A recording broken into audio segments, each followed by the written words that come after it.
प्यारे बच्चों नमस्कार। आप 8वीं क्लास में हिंदी विषय को पढ़ते हैं या फिर आप टीचर हैं तो यह वीडियो आपके लिए बड़े काम की है, क्योंकि दिल्ली सरकार ने फिर से वर्कशीट को स्टार्ट कर दिया है ताकि घर बैठे कोविड-19 में आप अपनी पढ़ाई को अच्छे से चला सके। तो आपका टाइम वेस्ट ना करते हुए आज हम बात करते हैं हिंदी विषय की पहली वर्कशीट के बारे में। देखिए, सबसे पहले आप बेटा अपनी नोटबुक में लिख लें कि वर्कशीट को हिंदी में कार्यपत्रक कहा जाता है। क्या कहा जाता है? कार्यपत्रक कहा जाता है। ठीक है, क्या कहा जाता है? कार्यपत्रक। उसके बाद दिनांक क्या है? आज 6/4/21, ये भी आप लिख लेंगे। साथ के साथ आपका नाम बेटा आप यहाँ पर लिखेंगे, विद्यार्थी का नाम है ये जो खाली जगह है। दूसरा, कक्षा अध्यापक का नाम ये भी आप लिखेंगे। ओके, और आज हम किस विषय के बारे में बात कर रहे हैं? हिंदी के लाख की चूड़ियाँ, यह एक कहानी है। ठीक है। दूसरा, यहाँ पर आप एक चीज़ देखिए, लाख की जो चूड़ियाँ है ये क्या है? ये दूसरा पाठ है, ये आप लिख लें साथ के साथ। और पुस्तक कौन सी है बेटा? पुस्तक का नाम है बसंत। तो बसंत पुस्तक के दूसरे पाठ लाख की चूड़ियाँ के बारे में आज हम कुछ जानने की कोशिश करेंगे और इसे समझने का अभ्यास करेंगे। देखिए, यह एक कहानी है। क्या है? यह एक कहानी है जिसका मुख्य पात्र कौन है? बदलू। तो आपको बदलू को याद रखना है, जिसका मुख्य पात्र कौन है? बदलू। कौन है? बदलू। ठीक है। अब बदलू चूड़ी बनाने का कार्य करता है। तो बदलू क्या करता है? चूड़ी बनाने का कार्य करता है। लेखक, अब यहां पर आप एक चीज देखिए, एक लेखक कौन है? तो लेखक हैं कामनाथ। ये भी इंपॉर्टेंट है आपके लिए। लेखक का नाम क्या है? कामनाथ। लिखते रहना इसको, साथ के साथ आप सुनते रहना इस वीडियो को एक बार और आप देख लेना और नोटबुक में लिख लेना, याद हो जाएगा। तो लाख की जो चूड़ियाँ है, बसंत पुस्तक का जो दूसरा पाठ है, उसके लेखक का नाम क्या है? कामनाथ। अब देखिए, लेखक ने बदलू के कार्यों का बड़े ध्यान से अवलोकन किया है। क्या किया है? अवलोकन। अवलोकन क्या होता है बेटा? देखना। जैसे आप इस वर्कशीट को जब आप कंप्लीट करेंगे, लिखेंगे अपनी नोटबुक में, तो मैं जब उसको देखूंगा तो उसे क्या कहते हैं? अवलोकन। कोई भी काम हो उसे ध्यान से देखना क्या कहलाता है? अवलोकन कहलाता है। इसे आप याद रखें। उसके बाद भाई, बदलू के कार्यों का बड़े ही ध्यान से अवलोकन किया। किसने? लेखक ने। तभी तो उन्होंने बदलू के काम करने के तरीकों को नीचे लिखे पाठ के अंश में अच्छी तरह बताया है। ठीक है। तो बच्चों, कहानी की शुरुआत कुछ यूं होती है। देखिए, कहानी की शुरुआत कैसे होती है? पहली बात देखिए, सारे गांव में बदलू मुझे सबसे अच्छा आदमी लगता था, क्योंकि वह मुझे सुंदर सुंदर लाख की गोलियां बनाकर देता था। मुझे अपने मामा के गांव जाने का सबसे बड़ा चाव यही था। देखिए, लेखक जो था, अपने मामा के गांव में जाने का उसे बड़ा चाव क्यों था?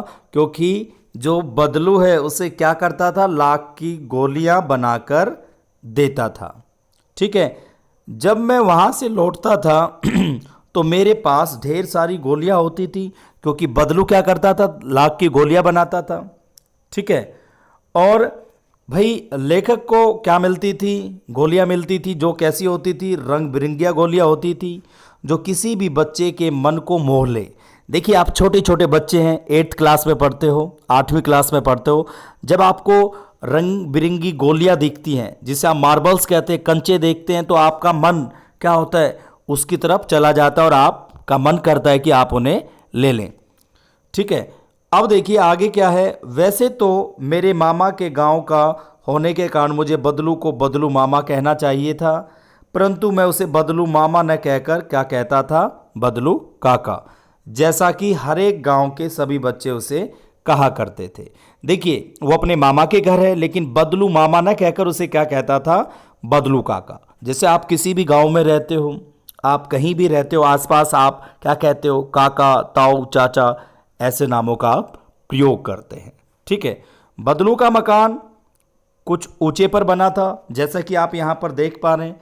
ध्यान से देखिए बेटा, ये बदलू का जो मकान है क्या है? कुछ ऊंचाई पर बना हुआ है। दिख रहा है ना? कुछ ऊंचाई पर है। ध्यान से देखिए, यहाँ दिख रहा होगा, ठीक है।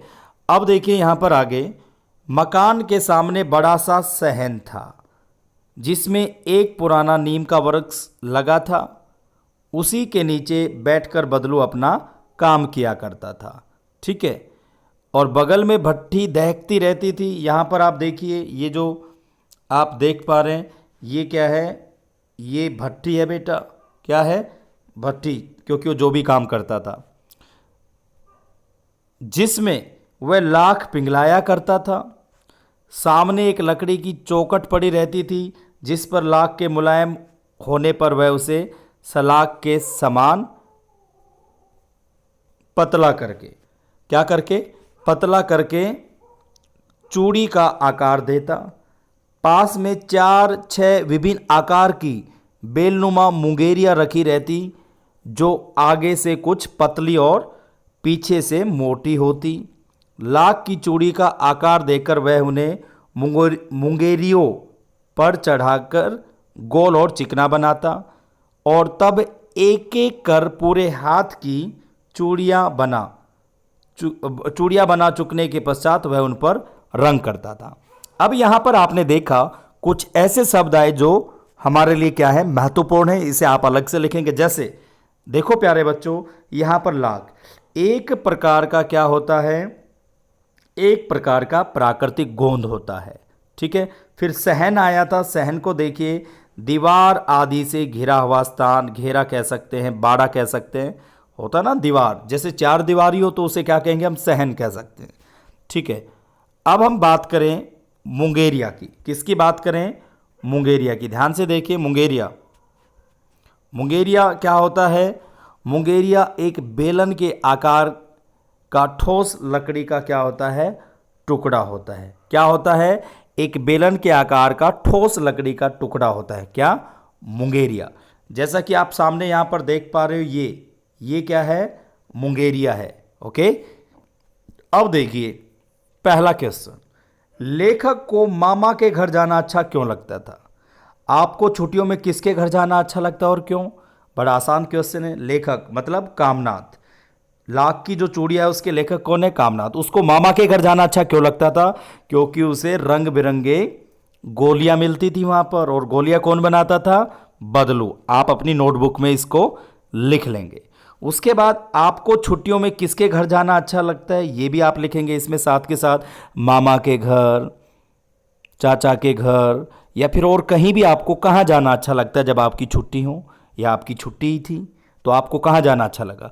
कोविड-19 में तो आपको ध्यान से जाना है और अपना सेहत का भी ध्यान रखना है, मास्क लगाना है, सैनिटाइजर का प्रयोग करना है अगर आपको कहीं जाना भी है तो ये आपको अपने आप से लिखना है कहाँ जाना अच्छा लगता है, ठीक है। अगला क्वेश्चन देखिए, प्रस्तुत पाठ में लाख से बनने वाली चूड़ियों का जिक्र किया गया है। क्या आप कुछ अन्य पदार्थों का नाम बता सकते हैं जिनसे चूड़ियां बनती हैं? तो आपने आसपास देखा होगा। देखिए, एक तो लाख की चूड़ियां होती हैं, दूसरा और जो अन्य पदार्थों से जो चूड़ियां बनती है तो उसके बारे में आपको ढूंढ कर लिखना है, मम्मी पापा से पूछना है, ओके, कि कैसे कैसे चूड़ियां बनती हैं। कांच की भी चूड़ियां बनती हैं, लाख की भी बनती हैं, प्लास्टिक की भी बनती हैं। तो आप इस तरीके से इसका उत्तर दे सकते हैं, ओके। उम्मीद है यहां तक समझ में आया होगा। अब चलते हैं अगले प्रश्न की ओर। देखिए, लेखक बदलू को मामा ने कहकर काका क्यों बुलाता था? अनुमान लगाइए बच्चे अक्सर ऐसा क्यों करते हैं। देखिए, आप किसी भी गांव में जाएंगे तो वहां पर आप किसी को मामा नहीं कहेंगे, क्या कहते हो? काका, ताऊ, चाचा कहते हैं, ओके। ये भी आप याद रखेंगे, इससे एक अपनापन दिखता है, क्योंकि जहां हम गांव में रहते हैं वहां क्या कहते हैं? काका, ताऊ, चाचा कहते हैं, ओके। अब चलते हैं अगले प्रश्न की ओर। यहां पर देखिए, क्या आपने किसी को घर में बदलू की तरह कोई सामान बनाते हुए देखा है? उसके बारे में अपने शब्दों में लिखिए। देखिए बेटा, अब कोविड-19 चल रहा है, कोरोना चल रहा है, आप थोड़ा ध्यान रखें।